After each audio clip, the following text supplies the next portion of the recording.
Here's the thing, as soon as you decide you want to study abroad or like you want to go abroad for work, there are so many times when you will have to transfer your money from Indian rupees into euros. Maybe it is some kind of application fee, or it is the money that you're giving to a hostel, so any kind of accommodation provider, or your blocked account service, or your semester contributions. There are so many different kind of points where you will have to transfer the money abroad. So in those kind of scenarios, it always makes sense that you are kind of looking into different kind of platforms and seeing which platform is giving you the best money possible at the end, because nobody wants to spend all of their money into just different kind of fees and surcharges and so on. Then afterwards you realize that the money transfer has been initiated, but it's been like 2 weeks and the transfer hasn't done.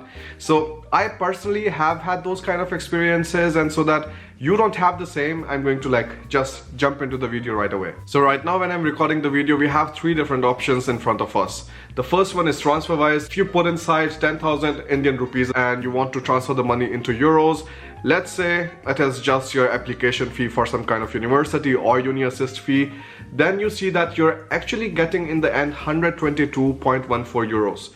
Now of course this figure can change whenever you're like checking the prices again, but today on 5th January when I'm making this video, it is 122.14. But then another interesting thing is that they say that you cannot even transfer this money because the money is less than 50,000 Indian rupees. This 50,000 Indian rupees limit sucks, because many a times when you're applying for uni assist fee or any kind of other like smaller fees, then this option pretty much becomes useless to you. So it doesn't make sense. But still, like if you see, the fees is 218 Indian rupees on 10,000 rupees, right?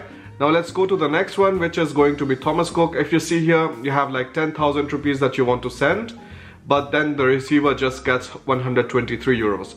So it is like kinda better than your TransferWise, but still when you look at the interface, it doesn't really like, I don't find it so nice, and like it just looks weird, right?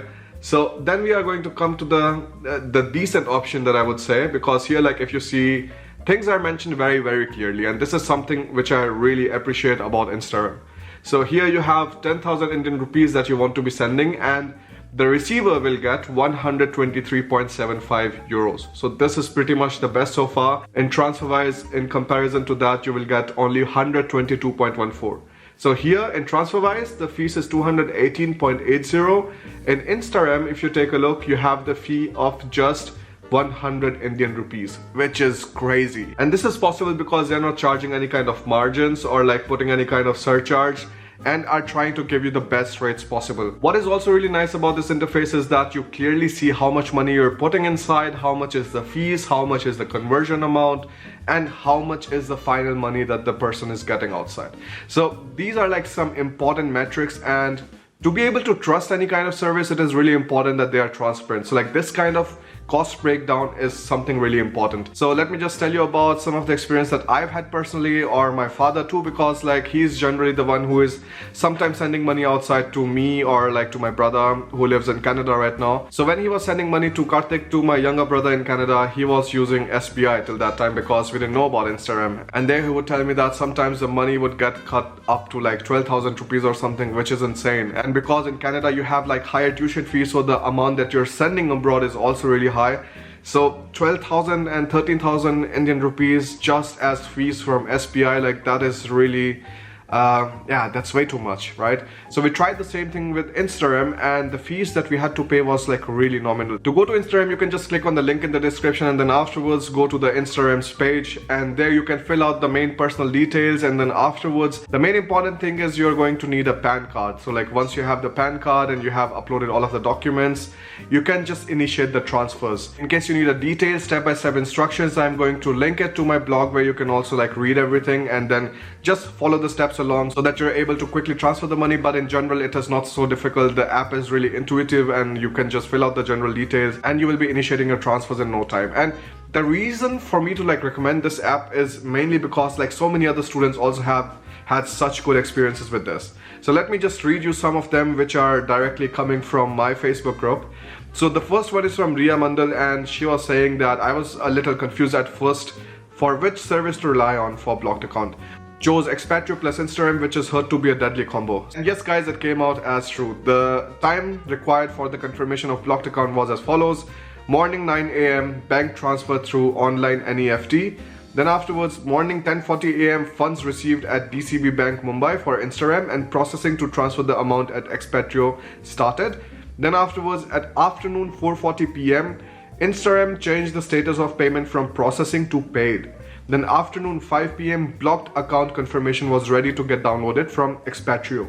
Therefore, it took around a total of 8 hours of time for me to get done with this process. Very happy with their service. PS, this is not a sponsored post, just my own personal experience. And at last, thanks Farhad Chaudhary for this wonderful community. Yeah, so such a lovely experience. And then afterwards, I'm going to put the other two too so that you can just pause the video and take a look at them. In general, students have a really good experience with Instarem. And in case you decide to go for Instarem, and because the fee for 10,000 euros is going to be a bit more, so in that case you can use the coupon code Bharat in Germany, or you can even use the coupon code for lesser kind of fee transaction, and there you get 710 Indian rupees saved on whatever kind of transaction you're making. All of the details about the step-by-step approach is going to be in the link in the description, and then you can just directly follow them and get your money transfer started and not waste too much time into deciding should you go for SBI or Thomas Cook or TransferWise or Instarem whatsoever. In this video, I've quickly shown you what kind of different options you have, what are the different kind of exchange rates and so on, and why Instarem is the place where you should be going for your foreign exchanges. So thanks a lot for watching the video. If you have any kind of questions, leave it in the comment section below, and I'm going to see you in the next video. Bye.